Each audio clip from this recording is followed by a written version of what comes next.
भारतीय टुडे 21 से मैं आरपी पंडित आपके साथ हूं। मैं इस समय जो भारतीय जनता पार्टी ने अपने 67 उम्मीदवारों की लिस्ट जारी की थी, उसमें सोहना सीट से एक बहुत ही मिलनसार और कर्मठ ऐसे व्यक्ति को, जो कि तेजपाल तंवर जी हैं, पहले भी विधायक रह चुके हैं, यह अपनी पहचान को लेकर किसी भी वर्ग, धर्म, जाति, व्यक्ति विशेष में किसी मोड़ पर भी मोहताज नहीं है।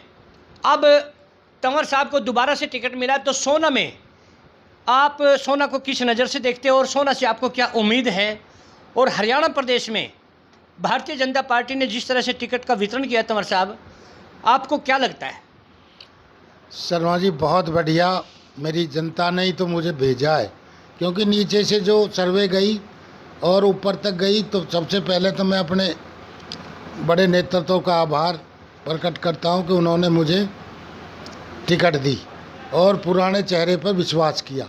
लेकिन जनता ने भी यहाँ से सारा जो है ना जी, पूरे मेरी 3 सर्वे हुई, 3 में नंबर 1 पे तेजपाल तंवर का नाम था जी।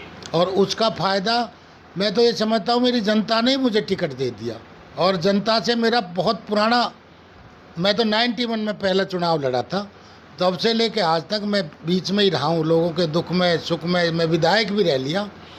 तब भी मैं ऐसा ही था जब विधायक था, तो आज भी ऐसा ही हूँ। मैंने कभी किसी के साथ कोई ये बड़े छोटे की बात नहीं करी। 36 बिरादरी में मैं बैठता हूँ, सभी लोगों के साथ मेरा स्नेह है। अच्छा तंवर साहब, एक बात और है कि जैसे जातिवाद को लेकर अगर हम बात करें तो हर नेता के साथ कोई ना कोई मुद्दे ऐसे जुड़ जाते हैं, लेकिन हल्का सोहना के बहुत से गांव में मैं गया हूं, आपके नाम पर कोई भी जातिवाद नहीं है किसी भी जाति में। तो ऐसा क्या जादू है आपके काम में जो कि लोग आपको किसी जातिवाद में नहीं फंसाते? शर्मा जी, ऐसा कोई जादू नहीं है, काम करने की शैली है। मैंने सभी लोगों के बीच में बैठ के, जो हमारे सामाजिक सिस्टम है उसके हिसाब से हम रहे।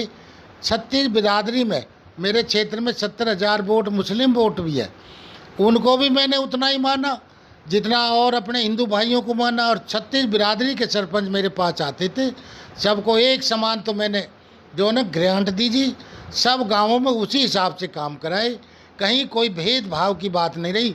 वही तो कारण है आज सब लोग जो मेरे को पसंद करते हैं। ठीक है। तो सर, अभी कांग्रेस पार्टी की टिकट अनाउंस नहीं हुई और आपके नाम से फिलहाल सोहना की जनता बहुत ही उत्साहित है।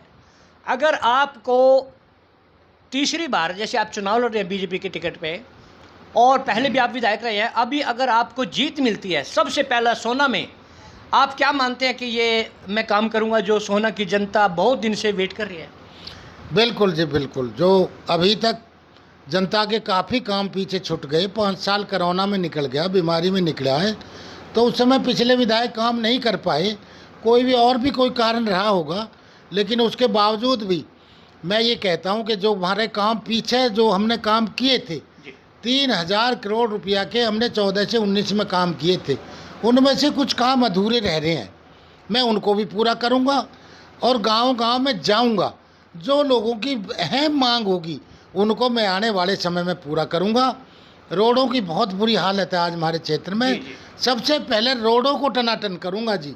जो हमने पहले बनाए थे बिल्कुल टीकाबंदी लगा कर रोड बहुत बढ़िया हम बनाएंगे जी। जी। अच्छा, सड़क परिवहन के साथ जैसे युवा वर्ग है, एक रोजगार की तरफ भी देख रहा है, तो उसमें भी एक सिफारिश करने की जरूरत है तंवर साहब? बिल्कुल जी, उसमें भी सिफारिश करेंगे और युवाओं को भी हम अपने साथ जोड़ करके इसमें ले आएंगे और पूरे हल्का के लिए हम काम करेंगे, आत्मा से, मन से और दिल से। तो देखिए दर्शकों, मेरे साथ पूर्व विधायक तेजपाल तंवर जी ने अपनी बात रखी और कहा कि हल्का सोहना में, क्योंकि वास्तव में मैं भी सोहना में गांव-गांव घूमा हूँ, सोहना की जो हम ग्रामीण क्षेत्र की बात करें, वहाँ सड़कों का जिस तरह से बुरा हाल है, उसको वाकई में एक अच्छा करने की ज़रूरत है। लेकिन विधायक जी ने कहा कि मैं हल्का सोहना की सड़कों को टनाटन करूँगा और युवाओं को, जो युवाओं की भागीदारी अब इनके साथ आने वाली है, उनकी सिफारिशों में भी अग्रणीय रहेंगे। इसी तरह हम पूरे चुनाव में तंवर साहब से पुनः बात करते रहेंगे। जय हिंद, जय भारत।